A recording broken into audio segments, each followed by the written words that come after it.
I got in a brand new 50mm APO Summicron-M lens, and this is part of the overhaul of my lens collection as I switch from Summilux to APO Summicron.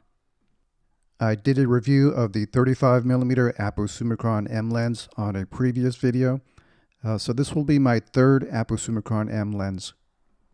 And to get these last two, I had to trade in my 28, 35, and 50 Summilux lenses. The box for this lens is huge, much larger than it needs to be, but I think it's their way of emphasizing the premium nature of this lens. This was released in 2013, and at that time this was a major advancement in terms of performance, and it was priced accordingly.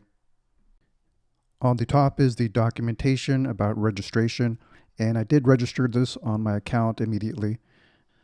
And then there's the lens manual and the certificates below that. It comes with two options for a lens cap. The second one is a plastic clip-on type. And the lens pouch is the typical premium Napa leather lens pouch that Leica makes.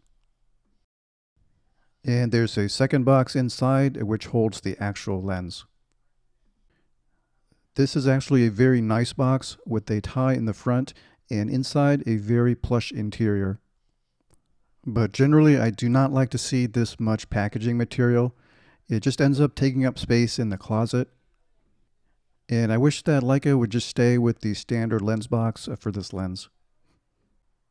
This is a beautiful lens and it feels very solid and high quality, weighing in about 300 grams. And what I like about Leica lenses is how small and compact they are, and this is even smaller than the 50mm Summilux M lens. The design of this lens barrel was based on the 50mm Summicron, and they did a great job with stuffing in all the lens elements into this lens case. This might have been one of their first lenses to feature a built-in lens hood, which they later extended into other lenses. But I actually prefer a separate screw-on lens hood like the 35mm APO M lens because those are easier to replace in case the lens hood gets damaged. And the main lens cap is a metal lens cap which fits very solidly onto the lens. Or if you choose, you could use the plastic clip-on lens cap which also comes in the box. But for now I'm staying with the metal lens cap. In comparing directly with the 35mm APO Summicron, these two lenses are actually very close in size and weight. I think the 50 is just slightly larger in length and the 35 is slightly larger in diameter. But one negative is that they both have different designs of the lens hood. I really like the aesthetic of that new 35 APO lens hood. It looks so sleek and modern, and I wish both of these had matching lens hoods. The mechanics of this lens are perfect. The aperture ring and the focus ring are just right. The lens does extend as you move the focusing ring, and this one does not have the close focus feature like on the 35 APO Summicron, so the closest focusing distance is 0.7 meters. And on the M11 body, this 50 APO lens balances great. It does not feel too top heavy and it does not feel too large. I like having a small and discreet lens on my M body. And that's one of the points of shooting on an M rangefinder. It's that compactness and discreetness, and it's easy to travel with. And with this leather half case on, neither the 50 or the 35 tips the camera forward when setting it down. And inside it has 8 lens elements. 3 of them have apochromatic features. One is aspherical, and it has a floating element. And that ensures sharpness throughout the focusing range. And the MTF charts on the 50 APO shows off its performance with the high contrast and sharpness all the way down to the corners. And if I compare it to the MTF chart for the 35mm APO Summicron lens, if I'm reading this right, I think both of them show very high performance. And getting on to some real-life photos, this lens can render some beautiful images. The photos are sharp and high contrast, and they're true to life.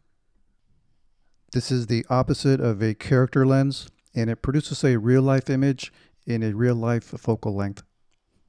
The colors on the raw files are slightly more muted. I haven't tried the JPEGs yet, but on these images I brought up the colors just slightly. And 50mm focal length is also good for street photography. With the camera around my neck, I had it connected to the Leica Photos app, and I used the iPhone to trigger the shutter release. I need to test this out more closely, but I don't see any chromatic aberration, and that's the big positive of this lens. And even though this is not a Summilux, you can still get some great bokeh from this lens. Shooting up close, you can really see the separation of this sculpture. And I think this was the closest I could get, and you can really see that creaminess in the background.